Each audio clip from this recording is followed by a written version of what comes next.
Welcome back to the studio. I'm Guru Kathryn, founder of Geode Blockchain and guide for your personal and spiritual journey. If you need to book time with me directly or get other resources, you will find all the things in the show notes. Go check it out. So today we're talking about how to apply the stages to business. The stages are the 11 stages that every human being is in every moment of every day. You can use them to accelerate your personal journey, which we have talked about in previous videos. They're all in this book, PURNA ASATTI. They're on my website, KathrynColleen.com. They're on lastingpeace.org, where you can get a free email course about the whole thing. Go look it up and get familiar with the stages. Once you know that every human being on earth is going through these 11 stages, and every moment of every day they are in one of these stages, yeah, you too, right now. Once you know that, now you can start applying that fact not only to accelerate your own personal journey, but to operate your business.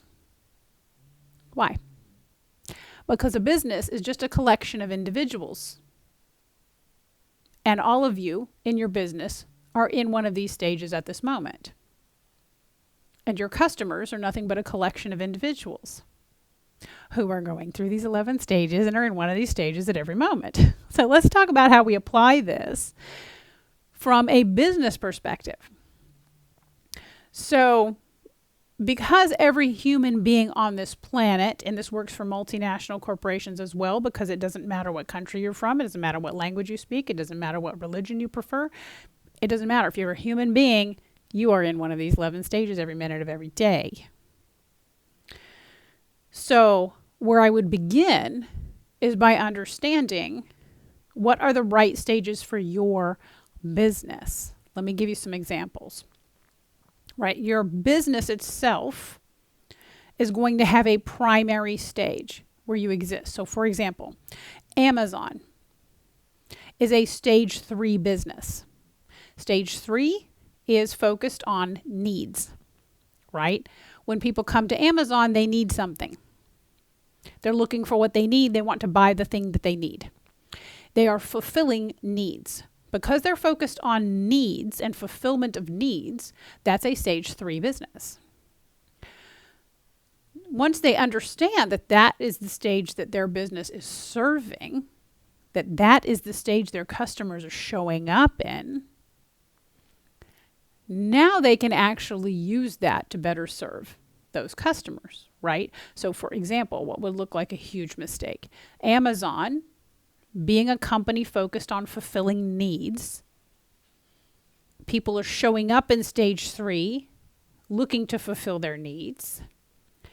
If they hit you when you show up to fulfill your needs and they hit you with ideology, stage 5, you will turn and run so fast because it's not about the fulfillment of your needs, and that's why you showed up. And this is the same reason why I think politics in the NFL went so badly. Because when the people were showing up to watch the NFL game, they were fulfilling a need, right? You have to analyze this from the sage's point of view, right? What stage were people in when they turn on the football game? Some people are coming at it for an experience. That's stage 2.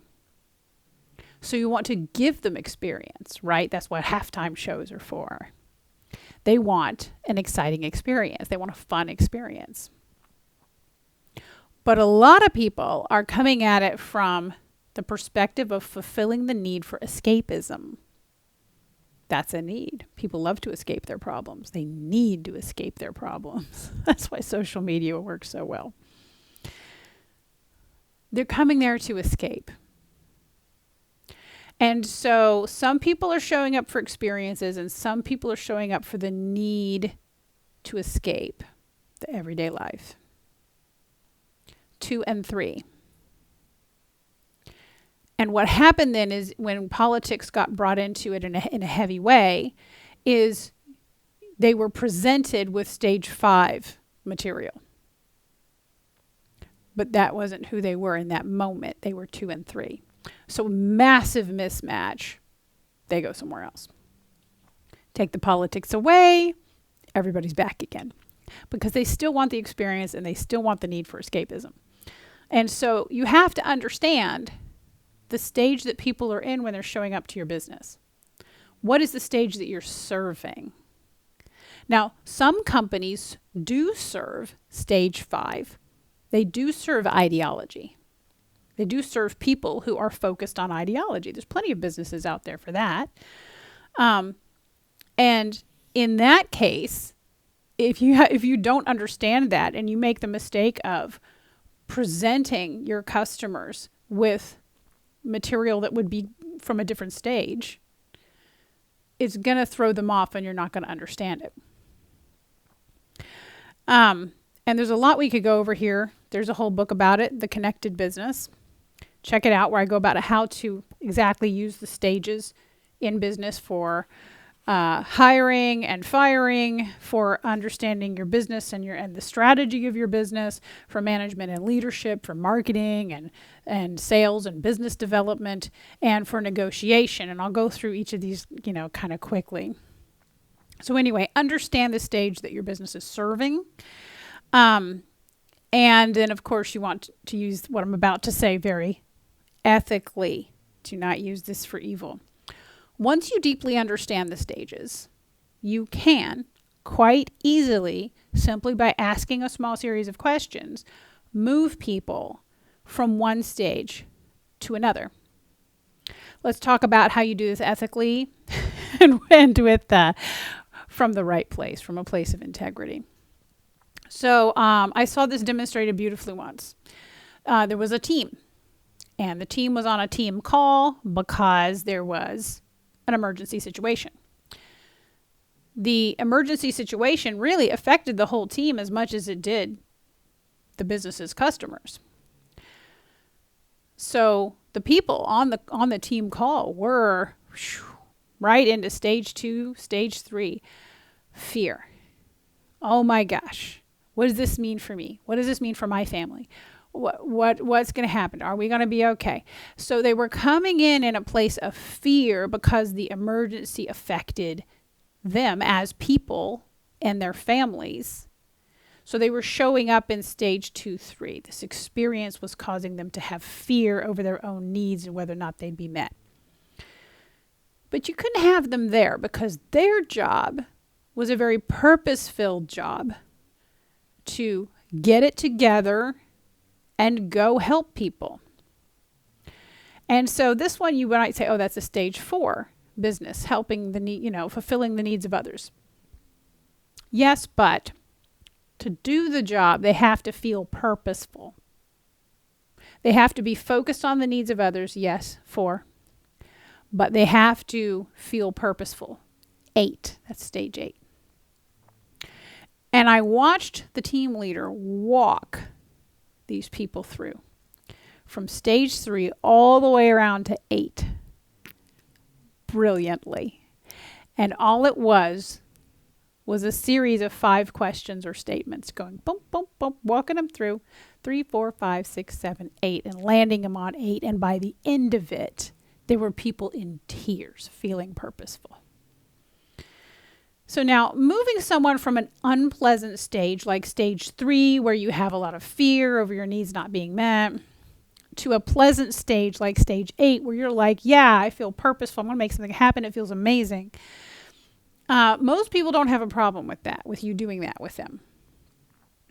If you were to use these techniques to move someone into an unpleasant stage, to move them into stage 3 where they have fear, I can name a number of online companies who do exactly that. I can name the news media who does exactly that.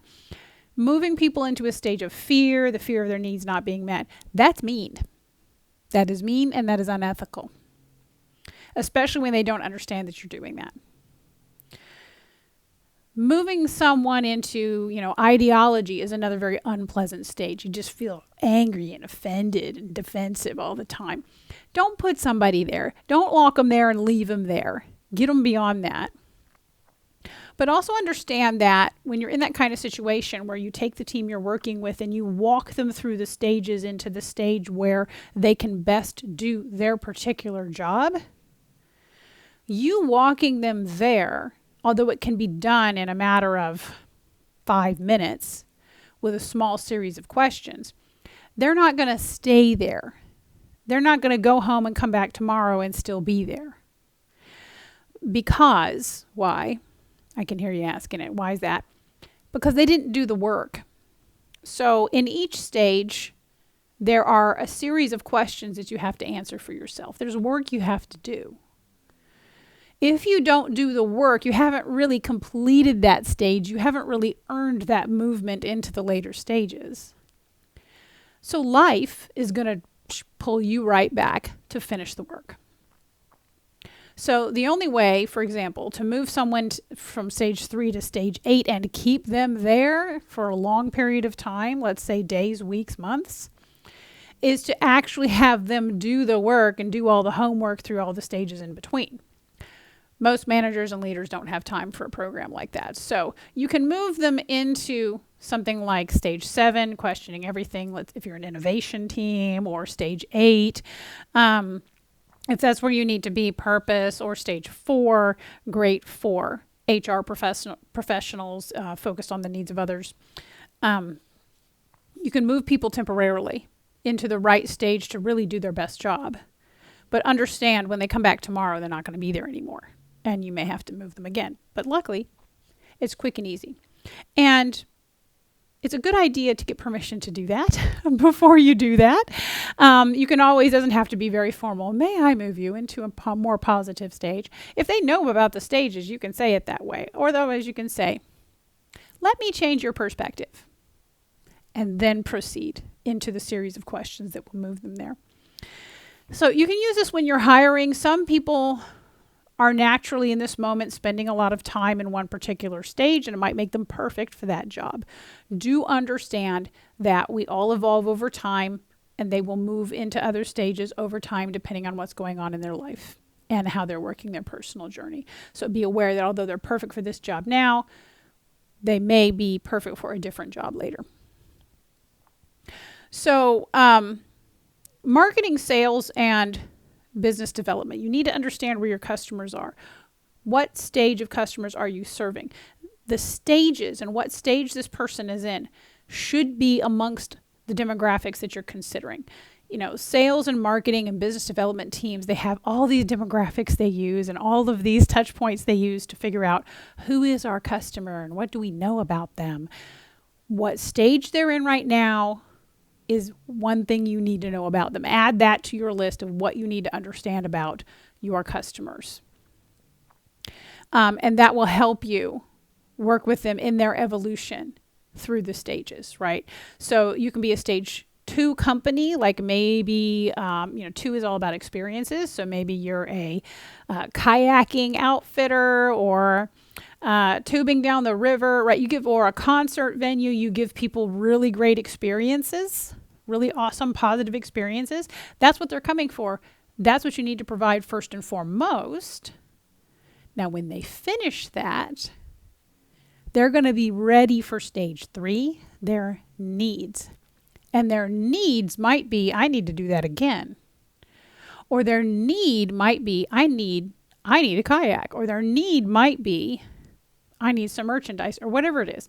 Their needs whatever the needs are, if you can serve those needs, then that's a way to extend your experience business into needs from 2 into 3. And if you can go that far, then you can even go into stage 4, other people's needs, and maybe ask for a charity donation when you're done. So you can work this all the way around, following your customers through the evolution of their stages in the moment. Negotiation. I cannot actually think of a more important place to use the stages than in negotiation. whether it's two businesses negotiating, it's not really businesses negotiating, is it? It's people. 1, 2, 3 people, a small team, negotiating with 1, 2, 3 people, right? It's a small set of individuals that have to come to an agreement. If you understand the stage where what I'm going to call your negotiation partner, I'm not going to call them your opponent because this should be cooperative, not adversarial. If you can understand where your negotiation partner is coming from right now, what stage they are in, and you know what you want, you know what you would like them to agree to, you can walk them to a stage where they are more likely to agree to what you want. If you need help with your negotiations, let me know. I'm happy to do this for you. So, and the cool thing is that this works in your personal negotiations in your everyday life, in your relationships, and it works in corporate and international negotiations because it does not matter what country you're from. If you are a human being, you are going through these stages. I don't care what language you speak. I don't care what religion you prefer. If you're a human being, you're going through it. So this works for international negotiation. It works for corporate negotiation. And it works for personal negotiations. This is one of my favorite topics to help people on. So if you need help with that, let me know. If you have any wars you'd like to solve, I can help you with that. I'm just saying, call me in. We can make peace. So this is how you can use the stages in your business, because the stages are universally human, because it's a universally human thing. It's applicable to every area of your life, from relationships to your business life, everything.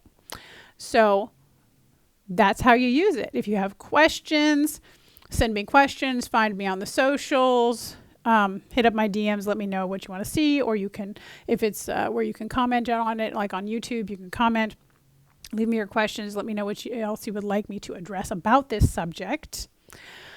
And if you need time with me to discuss your specific situation, find the link in the notes below, and I can help you solve it. Thanks for joining me this time. I'll see you on the next one.